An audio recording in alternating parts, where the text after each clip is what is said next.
Bonsoir, mesdames et messieurs. Ça fait près d'un quart de siècle qu'il a quitté son Cameroun natal. Après avoir transité par la Russie, où il a obtenu une licence en journalisme, Bertrand Nkewuo s'est reconverti dans la gestion des bases de données aux États-Unis, dont il a fait sa seconde patrie. Nous avons frappé à la porte de sa villa dans le Kansas et il a bien voulu nous accueillir. Nous sommes arrivés en Russie au moment de la transition. Vous savez, dans les années 91, le rideau de fer venait à peine de tomber, donc le pays était en grande transition. La vie n'était pas du tout facile, il faut le dire, parce qu'au-delà des conditions climatiques, des lumières et des barrières linguistiques, il fallait affronter, n'est-ce pas, la cherté de la vie, parce qu'avec la tombée du communisme, le capitalisme commençait à s'installer et puis ça se passait de manière un peu anarchique, s'il faut le dire. Donc les prix étaient assez élevés et nous n'avions pas la possibilité de travailler en tant qu'étudiants. Donc ce sont nos familles qui ont vraiment peiné pour nous aider à finir nos études. Oui, et manifestement, c'est en Russie que vous rencontrez, je ne sais pas, votre épouse? Oui, mon épouse Stella, qui elle aussi a fait des études en Russie. Et puis, bon, c'est dans le cadre de... C'est en tant que jeunes étudiants que nous nous retrouvons donc en Russie et que nous gérons, n'est-ce pas, les difficultés de la vie quotidienne, pour ainsi dire, dans ce cadre qui, à l'époque, n'était pas toujours assez bienveillant, s'il faut le dire. Oui, mais à ce propos, il paraît que les relations avec les Russes, les étudiants russes, les Africains, c'est pas toujours facile. Hein? Bon, il faut dire qu'à cette époque, les choses étaient mieux qu'aujourd'hui à ce que j'apprends, parce que sortant du communisme, les Russes avaient encore un peu de respect pour les étrangers, un peu de respect pour la loi. Mais apparemment, au fil des années, les choses se sont dégradées. Et ceux qui sont venus après nous, c'est-à-dire vers la fin des années 90, ont eu beaucoup plus de difficultés que nous qui sommes arrivés, n'est-ce pas, au début des années 90. Même s'il est vrai que il y avait même à notre époque des histoires d'étudiants africains agressés et tout le reste, mais ce n'était pas aussi grave que vers la fin des années 90. Pour revenir à votre formation universitaire en Russie, vous avez fait journalisme. Et on reconnaît que ce n'est pas toujours la pratique du journalisme en Union soviétique comparée à ce qui se passe en Occident n'est pas évidente. Mais quels sont les enseignements, quels sont les fondements même de l'enseignement du journalisme que vous avez eu à cette époque en Union soviétique? Parce qu'ici en Occident, le discours, bon, il est assez libre. Mais alors, quels sont les fondamentaux qu'on vous a donnés en matière justement de formation dans ce domaine? La qualité du journalisme russe était de très bonne qualité, la qualité de l'enseignement, la qualité des professeurs, parce que, vous le savez, même s'il est vrai qu'on peut dire plusieurs choses de la Russie, c'est un pays encore qui est assez riche sur le plan intellectuel. Et la qualité des enseignants est irréprochable. Et donc, je crois que nous avons obtenu une bonne formation, et une formation tout à fait particulière, parce que nous pouvions en même temps observer l'attitude communiste dans nos enseignants, mais nous pouvions aussi voir comment ils essayaient de se libérer du fardeau du communisme pour, n'est-ce pas, commencer à embrasser, n'est-ce pas, le capitalisme. Mais il n'en demeure pas moins qu'il a toujours existé une espèce de dichotomie entre la théorie enseignée. Là, je parle vraiment du journalisme, je parle de la liberté d'expression entre la théorie enseignée dans les écoles et la pratique sur le terrain. Vous pouvez vous imaginer qu'il y a plusieurs années de cela, le problème existait déjà. Mais pour nous, en tant qu'étudiants, nous ne pouvions pas sentir l'impact même de la chose, du moment où nous étions plus théoriques que pratiques. Et nous passions beaucoup de temps justement même s'il est vrai que nous passions du temps à faire des petites émissions et tout le reste, nous étions libres dans notre cadre de faire ce que nous voulions. Mais les journalistes,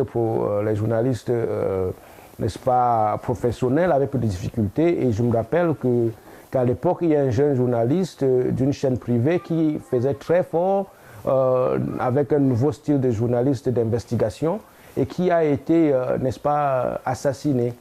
Parce que je suppose qu'il y a des gens qui n'aimaient pas beaucoup ce qui se passait à l'époque. Donc pour vous dire que la Russie était en train de prendre un virage à cette époque, mais dans la pratique, c'était encore un peu difficile de vraiment le pratiquer ou de l'apprécier. Voilà, nous allons, avant d'aborder l'aspect de votre famille, parler un peu justement de cette liberté d'expression. Quel est le regard que vous jetez sur la presse camerounaise, vous qui êtes de la diaspora? Vous êtes aux États-Unis, vous consultez Internet, de temps en temps vous lisez les journaux qui viennent du Cameroun. Qu'est-ce que, d'abord sur le plan général, la politique du Cameroun aujourd'hui? Bon, vous savez, vu de l'extérieur, il y a toujours le regard qu'on jette parfois. Bon, on se demande bien si le regard qu'on a, c'est un regard objectif ou même réaliste de la situation. Donc, pour nous, pour moi particulièrement de l'extérieur, vous savez, la scène politique camerounaise, elle est assez confuse, s'il faut le dire, parce que parfois, soudain, vous avez des opposants qui, sans transition, se retrouvent, n'est-ce pas, avec le pouvoir et vice-versa. Bon, donc, il y a beaucoup d'embrouilles. Mais la vérité, c'est que le Cameroun, c'est le Cameroun comme qui dirait, parce que chaque fois, lorsque nous essayons de prendre des nouvelles du pays, on nous fait, on voit toujours beaucoup de remous sur la scène politique, mais très peu de changements, s'il faut le dire. Depuis que vous êtes aux États-Unis, vous avez connu deux présidents, c'est ça? Bush et Obama, c'est ça? Oui. Et depuis que vous quittez le Cameroun, vous êtes parti du Cameroun, vous avez dit en 90, c'est ça? En 91. En 91. Et oui. Quelques années auparavant, il y avait l'arrivée au pouvoir de Paul Biya, qui jusqu'à présent, en 2013, est toujours là. Comment est-ce que ça se suscite en commentaire? Vous savez, je trouve que c'est bien dommage que nous puissions avoir des présidents à perpétuité, parce que l'alternance, je pense que c'est une bonne chose lorsque nous pouvons alterner, pour permettre à des idées nouvelles, n'est-ce pas, de s'installer, ou à quelqu'un d'autre avec un point de vue différent de gérer les choses. Nous avons vu que dans plusieurs systèmes occidentaux, cette alternance, n'est-ce pas, est bonne parce qu'elle permet au pays de goûter à des différents, ou d'expérimenter autre chose, d'expérimenter des styles différents n'est-ce pas, de gouvernance. Bush avait un style particulier à lui, nous sommes aujourd'hui aux États-Unis, Obama a un style particulier. Mais tous concourent à la construction du pays. Oui, tous concourent à la construction du pays d'une manière ou d'une autre. Mais ce qui est vrai, c'est que lorsque il y a des choses qui ne changent pas en nous en tant qu'êtres humains, donc tant que la même personne fera les choses, il y a des choses qui ne changeront pas. Voilà, qu'est-ce que vous pensez de la double nationalité? Parce que c'est un problème qui se pose avec acuité au niveau des Camerounais, de la diaspora. Ben oui, la double nationalité, je pense que ce serait une très très bonne chose pour les Camerounais, parce qu'aujourd'hui, il est vrai, il y a des millions de Camerounais à l'extérieur, je pense, mais qui ont leur cœur au Cameroun, et je pense que ce serait bien de permettre à ces Camerounais de pouvoir librement, n'est-ce pas, aller et venir entre le Cameroun et leur pays d'accueil. Et je crois que ce serait bénéfique, n'est-ce pas, au Cameroun en tant que pays, de permettre à tous ces enfants de pouvoir ainsi contribuer sans empêchement à l'évolution du Cameroun, au développement du pays. Et la double nationalité, je pense que ça aiderait. Après des études de journalisme en ex-Union soviétique, la prochaine destination de Bertrand Nkoro, Kansas City aux États-Unis, il décide de changer de fusil d'épaule. Moi, arrivé aux États-Unis, je me suis rendu compte que l'approche, ma carrière de journaliste devait être un peu difficile. Déjà d'un, parce que, bon, n'étant pas originaire des États-Unis, et nous avons toujours ces petits problèmes d'accent et autres qui font que... Et de langue qui font que sur le marché du travail, on n'est pas aussi compétitif qu'un natif des États-Unis, par exemple. Et au-delà de cela, bon, il se passe que en Amérique, comme les Américains disent, money, c'est l'argent qui compte. Je veux dire, le métier, c'est bien, mais il faut pouvoir nourrir sa famille. Et à l'époque où j'arrivais en fin des années 90, il y avait un boom sur le marché informatique. On avait vraiment besoin de personnes pouvant faire le travail. Et ça payait bien à l'époque. Donc, moi, je me suis décidé de me tourner vers l'informatique. Et c'est comme ça que j'ai fait le nécessaire pour apprendre et pour, n'est-ce pas, asseoir une bonne base, ouais, pour me permettre de faire un bon travail une fois la transition faite. Et c'est pour ça que, n'est-ce pas, près de 16 ans plus tard, je suis toujours dans le domaine. Bon, là, aujourd'hui, vous êtes consultant, comme vous disiez, mais est-ce que après votre formation, vous êtes tout de suite rentré chez vous, vous avez dit, je voudrais travailler à la maison, parce qu'il faut dire que vous travaillez chez vous, mais vous avez quand même eu un parcours professionnel avant d'atterrir à la maison. Oui, bien sûr, j'ai travaillé dans plusieurs entreprises privées aux États-Unis, mais j'ai toujours eu aussi l'esprit d'entreprise. Et au bout d'une dizaine d'années à travailler dans des entreprises privées, bon, j'ai décidé que je pouvais commencer à utiliser mon expérience de manière plus bénéfique pour moi. Parce que généralement, lorsque vous travaillez dans ce qu'on appelle Corporate America, il y a des moments où vous atteignez un peu le sommet. Je ne vais pas dire peut-être sur le plan du revenu ou sur le plan des avancements. Mais alors, j'ai préféré utiliser mon expérience d'une manière qui allait pouvoir, n'est-ce pas, être bénéfique pour ma famille et moi. Alors, j'ai décidé de me jeter dans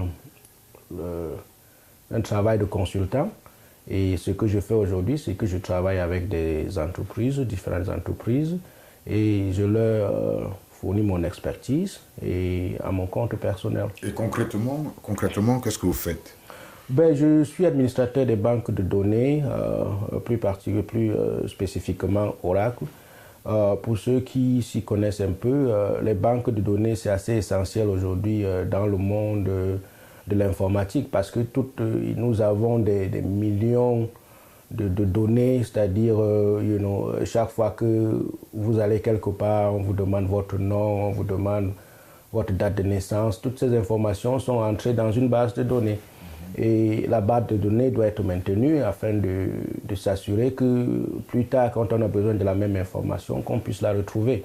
Donc, je suis dans la partie derrière qui s'occupe de maintenir la base de données et de se rassurer qu'elle est disponible, que l'information est disponible. En cas de besoin. En cas de besoin. Donc, c'est ça. Mais il y a une question, est-ce que certains, on a parfois l'impression qu'il y a une inadéquation entre le diplôme que l'on a et le travail qu'on effectue. Vous avez un MBA, mais le rapport entre vos études, justement, est-ce que lorsque vous étiez à l'université, vous êtes focalisé sur l'informatique? Ou alors, vous avez d'abord une formation générale de business, d'affaires et d'administration? Bon, il faut dire que le MBA, en fait, a plusieurs spécifications. On peut, n'est-ce pas, se spécialiser. On peut choisir de se concentrer sur certains aspects. Donc, si déjà, en faisant mon MBA, j'étais dans le domaine informatique, donc, pendant mon MBA, je me suis un peu plus spécialisé dans l'administration de la chose informatique. Donc, je ne suis pas trop loin de mon domaine aujourd'hui parce que même s'il est vrai que le MBA c'est plus pour l'administration, en le faisant, je me concentrais plus sur l'administration du matériel informatique, s'il faut ainsi dire. Bertrand Kobo, les Américains ont dans leur manière de faire une expression « giving back to the community ». Est-ce que, à cet égard, vous êtes de la diaspora, est-ce que vous avez pensé justement à votre pays, le Cameroun? Have you thought of giving back to the community back home? Ah oui, on le fait.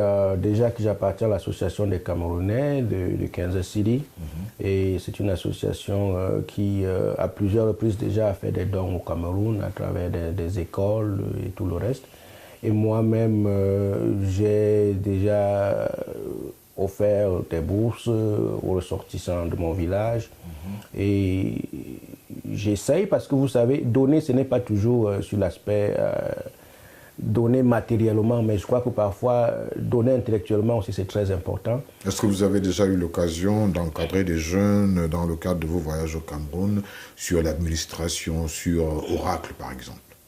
Bon, il faut dire que Oracle, c'est un domaine assez spécifique qui parfois demande, n'est-ce pas, une connaissance un peu avancée en informatique pour pouvoir... Et vous pensez qu'au Cameroun, on n'est pas capable d'avoir ces connaissances? Non, pas vraiment, mais je dis que pour pouvoir en parler avec quelqu'un, il faut que ce soit quelqu'un qui est déjà dans le domaine et que pour pouvoir avoir une conversation fluide, il faut reconnaître que beaucoup de gens qui utilisent l'informatique au Cameroun aujourd'hui, c'est plus pour... juste à titre, n'est-ce pas, au quotidien, juste pour envoyer un email et tout le reste. Mais là, nous parlons déjà d'une base de données. Et s'il faut s'y mettre, il faut vraiment prendre le temps de travailler avec ceux qui sont intéressés sur certains principes de base. Déjà, c'est quoi une base de données, comment est-ce que ça fonctionne et tout ça. Et même s'il est vrai qu'à l'avenir, je souhaiterais bien pouvoir... n'est-ce pas, travailler avec des jeunes qui ont un niveau un peu avancé en informatique afin de les aider à mieux comprendre les choses dans ce secteur spécifique. Pour le moment, étant donné, vous le savez que généralement nos séjours au Cameroun sont assez brefs, étant donné les contraintes de travail, je n'ai pas encore eu l'occasion de discuter. Mais il me souvient quand même qu'à plus d'une occasion, j'ai parlé à des petits par email pour leur expliquer un peu ce que je faisais.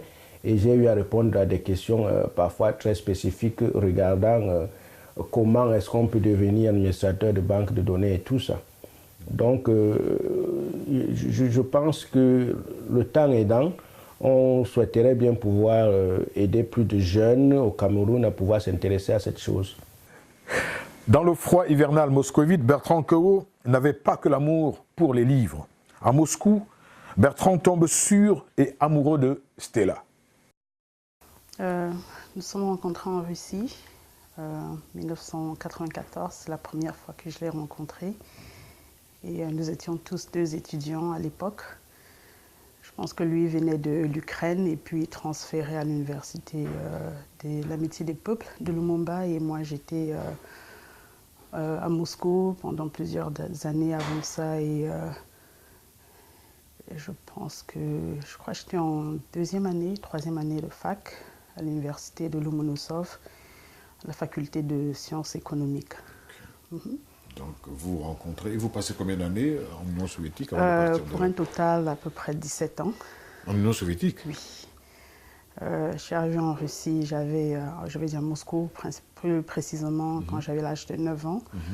J'ai suivi ma mère principalement qui a travaillé, ou bien qui travaille toujours dans le service diplomatique du MINREX du Cameroun.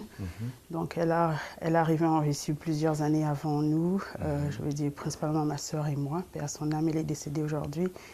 Et donc j'ai fait tout le cycle, j'ai terminé le cycle primaire en Russie, j'ai fait l'école française de Moscou là-bas, et j'ai fait le cycle secondaire, donc de la 6e en terminale, et j'ai continué à la faculté de Russie. Voilà, vous le rencontrez en 1994, Bertrand Keho, et vous partez de Russie en quelle année? J'ai quitté la Russie après ma graduation, qui était en 1996, après avoir fini mes études. Donc, I will take it back. I left in 1997, precisely. That was in July 1997. I went back to Cameroon. Quand vous allez à l'université, quel était en fait, à propos justement de regard, le regard que vos amis de l'université jetaient sur vous, et quel était le regard que vous jetiez alors à l'époque à ces étudiants de l'Union soviétique, ces soviétiques? Le regard de l'enfant est totalement différent oui. le regard de l'adulte. Bon. Et adulte même encore, pour moi, je dirais que je pense que c'est après même avoir quitté la Russie que bon, je me rejette un peu en arrière. Je me dis que, ok, qu'est-ce qui s'est passé exactement, ou bien comment j'ai pu survivre là-bas et tout ça. En tant qu'étranger, on avait des bourses. je dirais symbolique, venant, disons, du Cameroun, avec le contrat entre la Russie et le Cameroun à l'époque. Et pour nous, c'était beaucoup. C'était beaucoup parce que je me rappelle, on nous donnait à peu près, je crois que c'était 33 roubles par mois, ce qui était énorme parce que bon, manger à la cafétéria, il faut vraiment être un gros bouffeur pour pouvoir dire que tu vas manger 3 roubles par jour. C'était beaucoup. C'est-à-dire que la nourriture, principalement, ne coûtait pas assez cher que ça, mais c'était rare. Et s'il fallait avoir, disons, like good, you know, food, you have to go far, you have to pay a little bit more for it. But the basic food, it was there, but it was limited, you know, to every student. So it was kind of like, okay, we'll share a little bit so everybody can have it. Stella, le regard de l'étudiant russe était-il horizontal ou alors condescendant? L'étudiant russe était condescendant parce qu'ils avaient l'impression qu'on venait leur prendre leur place ou bien leur prendre ce qui était à eux. Et ils avaient l'impression que les étudiants étrangers étaient privilégiés. Donc, comme j'ai mentionné tout à l'heure, étant enfant, disons peut-être le chewing-gum que tu pouvais manger, ils n'avaient pas ça dans les magasins parce que tout était principalement importé, ce qui fait qu'il fallait, c'est-à-dire avoir de l'argent extra pour pouvoir se permettre de s'acheter une bulle de chewing-gum, quoi. Donc est-ce que ce communisme, en fait, a créé des frustrations plus qu'il n'a aidé les Russes eux-mêmes? Parce que si je comprends, vous qui veniez de l'extérieur, tous les membres du corps diplomatique, ils avaient un avantage, ils avaient des boutiques spéciales dans lesquelles ils pouvaient aller se servir, au contraire des Russes qui, en fait, vous regardaient et qui étaient frustrés du fait que chez eux, vous soyez plus à l'aise. Yeah, il y avait justement, you know, comment dire, cette envie, envier l'autre, mais comme la Bible le dit, il ne faut pas envier à ton prochain parce que bon, on ne sait pas de quel background on vient exactement, mais je crois qu'il y avait ça et je pense que ça a duré pendant des années. Absolument. Ça a duré pendant des années jusqu'à ce qu'il y ait la cassure du mur de Berlin, et ce qui a permis qu'il y a beaucoup de Russes qui ont commencé à sortir. Avec l'aide justement des étrangers encore, parce que bon, il fallait sortir de la Russie et puis il fallait avoir ce qu'ils appelaient l'autorisation de porter de la devise étrangère à l'étranger, ce qui n'était pas très évident pour les Russes eux-mêmes. Avec Stella, Bertrand Kowo a 4 enfants. Pour ce qui est de l'éducation des enfants, elle est assurée, mais là où le bas blesse, là où il y a problème, c'est la culture camerounaise à enseigner aux enfants dans le milieu américain. Il y a, dépendamment de l'endroit où on vit, il y a de très très bonnes écoles pour les enfants, où ils ont les moyens leur sont donnés pour réussir. Ils ont de bons enseignants, ils ont un bon support didactique, ils ont tout ce qu'il leur faut pour réussir. Et je pense que l'école aux États-Unis est bonne, surtout pour les enfants. Ça se complique un peu lorsqu'on grandit puisque l'école est chère, bien évidemment. Mais la qualité est là. Et on dit, si vous ne savez pas d'où vous venez, il est très difficile de savoir où on va. Et sur le plan culturel, purement culturel, je doute fort. Vous êtes de quel coin du pays, du Cameroun? De l'ouest, particulièrement de Fomopia, voilà. Un petit village à côté de Tchang. Oui. Alors, est-ce que les enfants, ils parlent Tchang avec vous? Bon, nous essayons, ils parlent quelques mots. Vous savez, c'est un peu difficile avec la distance.